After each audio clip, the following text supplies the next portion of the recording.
Alright, so based on an e-learning day we had, it says you're going to start an assignment titled Drawing My Room, and here's your to-do list.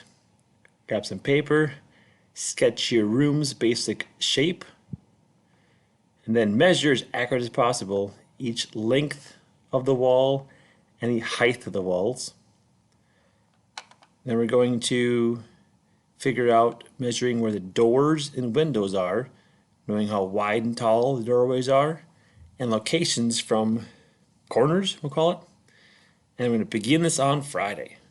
So far I've gotten my a room sketched out and drawn. Here it is. My room happens to be 15 feet by 13 feet. Then it jumps back 11 feet at 2 feet, 4 feet.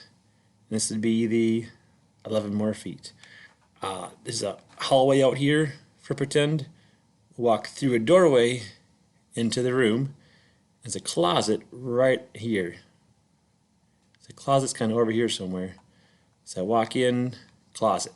Okay, room's drawn out. My room happens to be 9 foot tall, so I'm going to draw up the blue axis 9 feet. Looks tall, but it's just a camera angle. I'm going to draw a line here, that same blue axis for 9 feet. I connect these lines. Notice it's a green axis. I know it's right.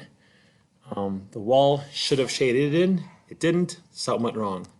Do that again. So I'm going to draw a line from there. Let's go 9 feet.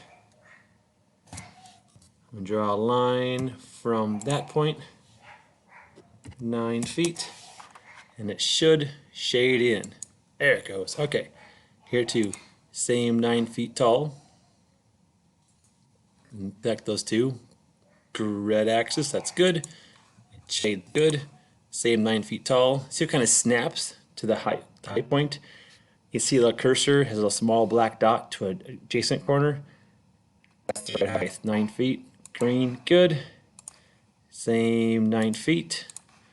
Same 9 feet. Now this should make the ceiling up here, and that we don't want right now, but it's fine if it does. And then the last one goes here to here. Good. Here's my room. I need to remove the ceiling for now. Push delete. I'm ready for the next part, adding doors and windows.